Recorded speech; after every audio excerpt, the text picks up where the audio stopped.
السلام علیکم and welcome to بیر ہیکل سلیمانی اور قوم اسرائیل کا وجود۔ ہیکل سلیمانی در حقیقت ایک مسجد یا عبادت گاہ تھی جو حضرت سلیمان علیہ السلام نے اللہ کے حکم سے جنات سے تعمیر کروائی تھی تاکہ لوگ اس کی طرف منہ کر کے یا اس کے اندر عبادت کریں۔ ہیکل سلیمانی کی تعمیر سے پہلے یہودیوں کے ہاں کسی بھی باقاعدہ ہیکل کا نہ کوئی وجود اور نہ اس کا کوئی تصور تھا۔ اس قوم کی بدوؤں والی خانہ بدوش زندگی ان کا ہیکل یا معبد یا ایک خیمہ تھا۔ اس خیمے میں تابوت سکینہ رکھا ہوتا تھا جس کی جانب یہ رخ کر کے عبادت کیا کرتے تھے۔ روایات کے مطابق یہ تابوت جس لکڑی سے تیار کیا گیا تھا اسے شمشاد کہتے ہیں اور اسے جنت سے حضرت آدم علیہ السلام کے پاس بھیجا گیا تھا۔ یہ تابوت نسل در نسل انبیاء سے ہوتا ہوا حضرت موسیٰ علیہ السلام تک پہنچا تھا۔ اس مقدس صندوق میں حضرت موسیٰ علیہ السلام کا عصا، من و سلوہ اور دیگر انبیاء کی یادگاریں تھیں۔ یہودی اس تابوت کی برکت سے ہر مصیبت پریشانی کا حل لیا کرتے تھے۔ مختلف اقوام کے ساتھ جنگوں کے دوران اس صندوق کو لشکر کے آگے رکھا کرتے تھے۔ اس کی برکت سے دشمن پر فتح پایا کرتے۔ جب حضرت داؤد علیہ السلام کو بادشاہت عطا ہوئی تو آپ نے اپنے لیے ایک باقاعدہ محل تعمیر کروایا۔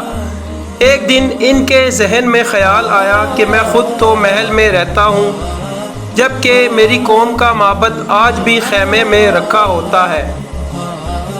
یہ بائبل کی روایات ہے۔ جیسے بائبل میں ہے، بادشاہ نے کہا، میں تو دیودار کی شاندار لکڑی سے بنے ہوئے ایک محل میں رہتا ہوں مگر خداوند کا تابوت ایک خیمے میں پڑا ہوا ہے۔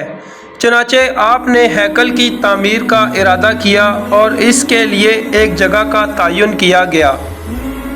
ماہرین نے آپ کو مشورہ دیا کہ اس ہیکل کی تعمیر آپ کے دور میں ناممکن ہے، آپ اس کا ذمہ اپنے بیٹے حضرت سلیمان علیہ السلام کو دے دیجیے۔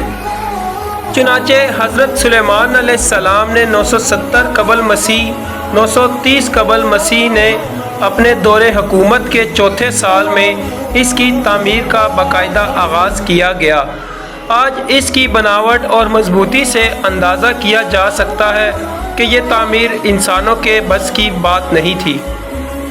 اتنے بھاری اور بڑے پتھروں کو ان جنات کی طاقت سے چنا گیا تھا جن پر حضرت سلیمان علیہ السلام کی حکومت تھی۔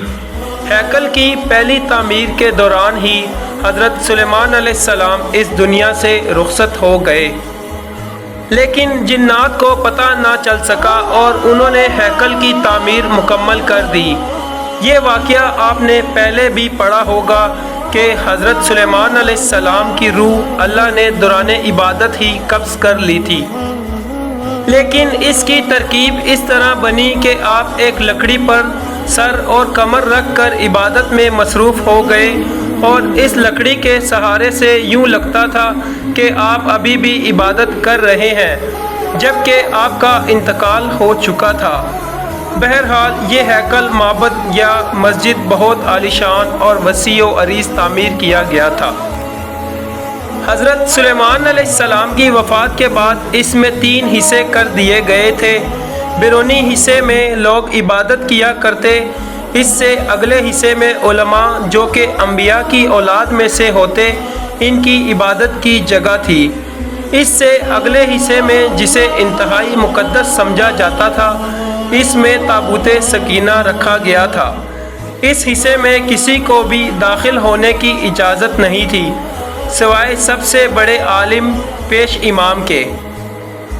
وقت گزرتا رہا، اس دوران بنی اسرائیل میں پیغمبر مابعوث ہوتے رہے۔ یہ قوم بد سے بدتر ہوتی رہی۔ یہ کسی بھی طرح اپنے گناہوں سے توبہ طائب ہونے یا ان کو ترک کرنے کے لیے تیار نہیں تھے۔ یہ ایک جانب عبادتیں کیا کرتے، دوسری جانب اللہ کے احکام کی صریح خلاف ورزی بھی کرتے رہے۔ ان کی اس دوغلی روش سے اللہ پاک ناراض ہو گیا۔ ان کے پاس ایک بہت بڑی تعداد میں انبیاء بھی بھیجے گئے، لیکن یہ قوم سدھرنے کو تیار نہ تھی۔ حتیٰ کہ ان کی شکلیں تبدیل کر کے بندر اور سور تک بنائی گئی، لیکن یہ گناہوں سے باز نہ آئے۔ تب اللہ نے ان پر لعنت کر دی۔ 586 قبل مسیح میں بخت نصر نے ان کے ملک پر حملہ کیا، ان کا ہیکل مکمل طور پر تباہ و برباد کر دیا۔ ہیکل میں سے تابوت سکینہ نکالا، 6 لاکھ کے قریب یہودیوں کو قتل کیا، تقریباً 2 لاکھ یہودیوں کو قید کیا اور اپنے ساتھ بابل یعنی کہ عراق لے گیا۔ شہر سے باہر یہودی غلاموں کی ایک بستی تعمیر کی جس کا نام تل ابیب رکھا گیا۔ 70 سال تک ہیکل صفحہ ہستی سے مٹا رہا۔ دوسری طرف بخت نصر نے تابوت سکینہ کی شدید بے حرمتی کی اور اسے کہیں پھینک دیا۔ کہا جاتا ہے اس حرکت کا عذاب اسے اس کے ملک کو اس طرح ملا کہ سن 539 قبل مسیح میں ایران کے بادشاہ سائرس نے بابل یعنی کہ عراق پر حملہ کر دیا اور بابل کے ولی عہد کو شکست فاش کر دیا۔ اس طرح بابلی سلطنت کا مکمل خاتمہ کر دیا۔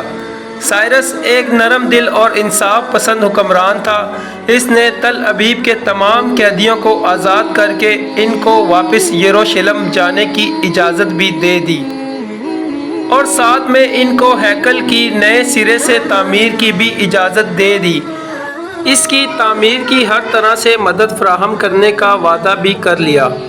چنانچہ ہیکل کی دوسری تعمیر 537 میں شروع ہوئی، لیکن تعمیر کا کام سر انجام دینے والوں کو اپنے ہم وطن دشمنوں کی اتنی زیادہ مخالفت کا سامنا کرنا پڑا کہ تعمیراتی کام جلد ہی عملی طور پر بند ہو گیا اور دارا اول کے دور حکومت تک مداخلت ہی کا شکار رہا۔ اس کی حکمرانی کے دوسرے سال میں حضرت زکریا علیہ السلام نے وہاں کے گورنر زروبابل اور سردار کاہن یوشوا کی حوصلہ افزائی کی کہ وہ ہیکل کی تعمیر ثانی کی دوبارہ کوشش کریں۔ انہوں نے مثبت رد عمل کا اظہار کیا اور پوری قوم کی پرجوش تائید کی اور ایرانی حکام اور بذات خود بادشاہ کی آشیرواد سے ہیکل ثانی اپنی اضافی تعمیرات سمیت 4.5 سال کے عرصے میں پایہ تکمیل کو پہنچا۔ لیکن اس بار اس میں تابوت سکینہ نہیں مل سکا۔ اس کے بارے میں آج تک معلوم نہیں ہو سکا کہ بخت نصر نے اس کا کیا کیا۔ کچھ لوگوں کا کہنا ہے کہ اس مقدس صندوق کی مزید توہین سے بچانے کے لیے اسے اللہ پاک کے حکم پر کسی محفوظ مقام پر معجزانہ طور پر چھپا دیا گیا جس کا کسی انسان کو علم نہیں، لیکن یہودی اس کی تلاش میں پورے کرۂ ارض کو کھود ڈالنا چاہتے ہیں۔ ایک اور دلچسپ بات، عام طور پر تاریخ دان ہیکل کی 2 دفعہ تعمیر اور 2 دفعہ تباہی کا ذکر کرتے ہیں۔ تاریخ کے مطالعے سے ایک بات میرے سامنے آئی ہے کہ ایسا نہیں۔ اس ہیکل کو 3 بار تعمیر کیا گیا، لیکن اس کے ساتھ بھی ایک دلچسپ کہانی وجود میں آئی۔ ہیروڈس بادشاہ جو کہ حضرت عیسیٰ علیہ السلام کی پیدائش سے چند سال پہلے کا بادشاہ ہے، جب اس کی بہتر طریقے سے تعمیر کی نیت کی تو یہودیوں کے دل میں ایک خوف پیدا ہوا کہ اگر اسے نئے سرے سے تعمیر کے لیے گرایا گیا تو دوبارہ تعمیر نہیں ہوگا۔ ہیروڈس نے ان کو بہلانے کے لیے کہا کہ وہ صرف اس کی مرمت کرنا چاہتا ہے، اسے گرانا نہیں چاہتا۔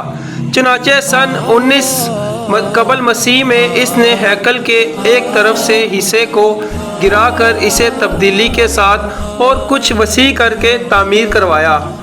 یہ طریقہ کامیاب رہا اور یوں یہودیوں کی عبادت میں خلل ڈالے بغیر تھوڑا تھوڑا کر کے ہیکل کو گرایا گیا اور اس کی جگہ نیا اور پہلے سے مختلف ہیکل وجود میں آتا رہا۔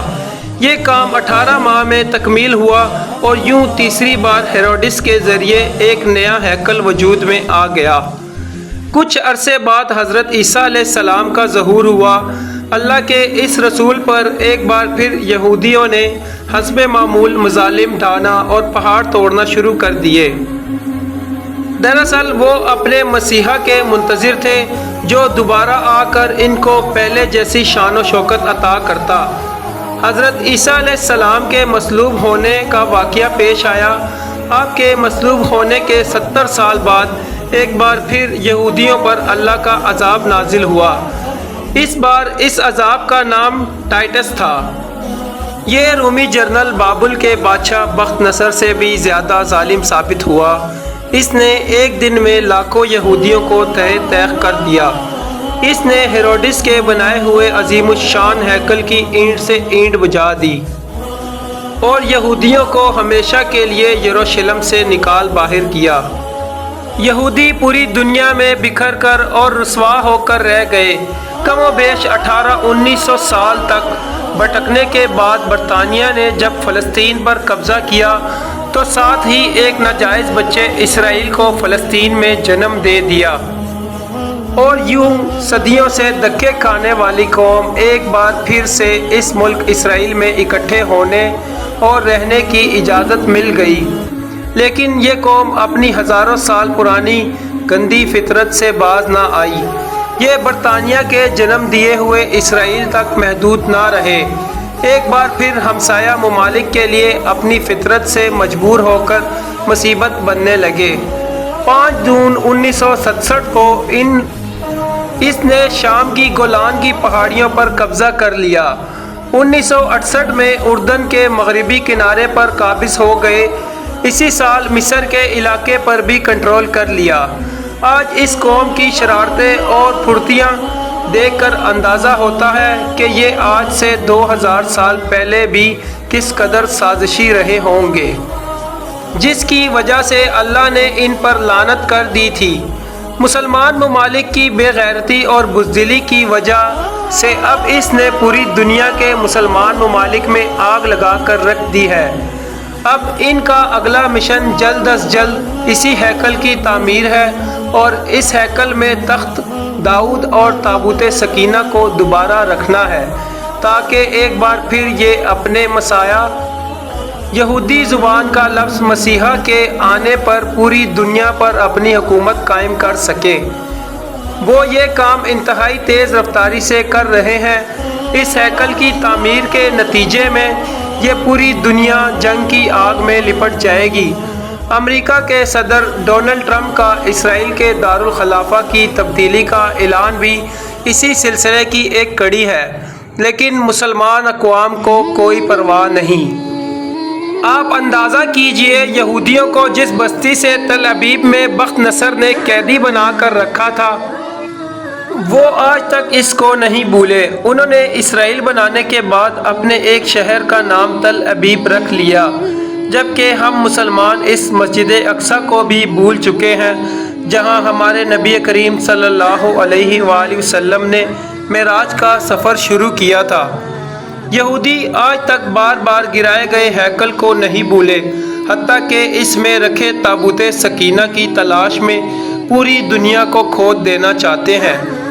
جبکہ ہم کو یہ بھی یاد نہیں کہ عراق میں انبیاء اور اولیاء کرام کے مزارات پچھلے کچھ عرصے میں بم لگا کر شہید کر دیے گئے ہیں۔ ہم امید کرتے ہیں کہ ہماری آج کی ویڈیو آپ کے لیے معلوماتی رہی ہوگی۔ مزید ایسی ہی انفارمیٹیو ویڈیوز دیکھنے کے لیے چینل کو لائک اینڈ سبسکرائب کے بٹن کو ہٹ کر دیں، تاکہ ہر آنے والی نئی ویڈیو کی بروقت نوٹیفیکیشن آپ کو ملتی رہے۔